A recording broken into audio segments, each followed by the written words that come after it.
दोस्तों, एक कदम इंसाफ की ओर में मास्टर मोहम्मद तौकीर की तरफ से आप सबका इस्तकबाल है, स्वागत है। दोस्तों, आज के वीडियो में हम चर्चा करेंगे मणिपुर हिंसा और वहां महिलाओं के साथ हुए घोर अपमान और क्रूर अत्याचार के बारे में।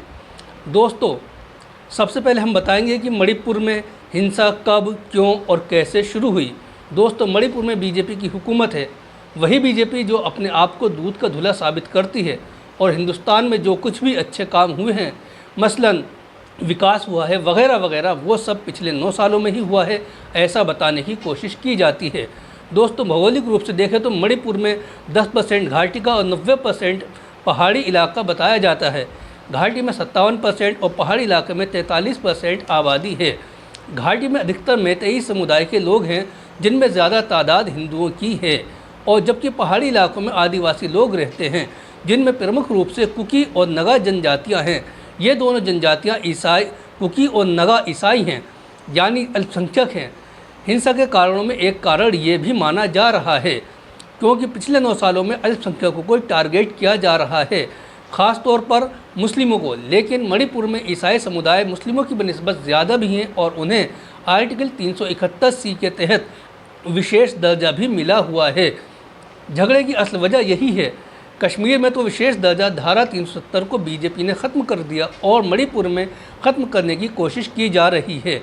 विशेष दर्जे के तहत जनजातीय लोग पहाड़ी इलाके से घाटी में आकर बस सकते हैं, लेकिन मैतेई समुदाय पहाड़ी इलाके में नहीं बस सकता। यानी ईसाई तो पहाड़ी और घाटी दोनों इलाकों में रह सकते हैं, जबकि हिंदू सिर्फ घाटी में रह सकते हैं, पहाड़ी इलाके में नहीं। यही चीज़ मणिपुर के हिंदुओं को चुभ रही है। उन्हें लगता है कि अगर बीजेपी राज में भी उन्हें पहाड़ी इलाके में रहने की इजाज़त नहीं मिली तो फिर कब मिलेगी। इसी सोच को लेकर मैतेई समुदाय को, यानी मणिपुर के हिंदुओं को आदिवासी का दर्जा देने के क्रम में मामला हाई कोर्ट तक पहुंच गया और हाई कोर्ट ने मैतेई समुदाय को आदिवासी का दर्जा देने का आदेश दे दिया। लिहाजा मैतेई समुदाय को आदिवासी का दर्जा देने के विरोध में 3 मई 2023 को all tribal students union of Manipur ने आदिवासी एकता मार्च निकाला। इस मार्च के खिलाफ मैतेई समुदाय भी सामने आ गया और फिर यहीं से हिंसा की शुरुआत हो गई, जो अब तक जारी है। तभी से इंटरनेट सेवाएं भी मणिपुर में बंद हैं। शायद इसी वजह से कुकी समुदाय की महिलाओं को निर्वस्त्र करके घुमाने का वीडियो किसी तरह से अब वायरल हुआ है, जिस पर सुप्रीम कोर्ट ने स्वतः संज्ञान लिया और हुकूमत से कार्रवाई करने के लिए सख्ती से कहा। तब जाकर बेटी बचाओ बेटी पढ़ाओ का नारा देने वाली केंद्र और राज्य की बीजेपी हुकूमत जागी। जबकि ये आदिवासी समुदाय की महिलाओं को निर्वस्त्र करके घुमाने की घटना 4 मई की बताई जाती है। इस घटना की एफआईआर कब दर्ज हुई, इस बारे में भी 21 जुलाई 2023 के अमर उजाला में 2 अलग अलग दिन बताए गए हैं। संपादकीय में लिखा है कि 15 दिन बाद अज्ञात लोगों के खिलाफ एफआईआर दर्ज हुई, जबकि एक और पेज पर लिखा है कि घटना के करीब 1.5 माह बाद 21 जून को कांगपोकपी ज़िले के सैकुल पुलिस थाने में 0 एफआईआर दर्ज की गई। इसके अलावा इस घटना में एक पेज ये भी है कि अक्सर खबरों में बताया जा रहा है कि 2 महिलाओं को निर्वस्त्र करके घुमाया गया, जबकि खुद अमर उजाला में ही एक जगह 2 महिलाओं और संपादकीय में 3 महिलाओं का जिक्र किया गया है। सवाल यह है कि वो तीसरी महिला कहाँ है? क्या इसका अपहरण कर लिया गया है या फिर उसकी हत्या करके उसकी लाश को कहीं छुपा दिया गया है? क्योंकि अमर उजाला के संपादकीय में लिखा है कि भीड़ से बचने के लिए 5 लोगों का परिवार जंगल की ओर भागा। भीड़ ने उनमें से 2 पुरुष सदस्यों को मार डाला, जबकि 3 महिलाओं को निर्वस्त्र कर घुमाया।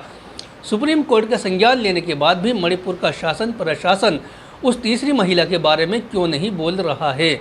आखिर वो तीसरी महिला कहाँ है? इस क्रूर और हैवानियत भरी घटना के बाद पूरे देश में गम और गुस्से का माहौल है। साथ ही सुप्रीम कोर्ट भी सख्त नाराज़ है। तब जाकर मणिपुर के गवर्नर अनुसुईया उइके ने डीजीपी को पीड़ित महिलाओं को तुरंत सुरक्षा मुहैया कराने का निर्देश दिया।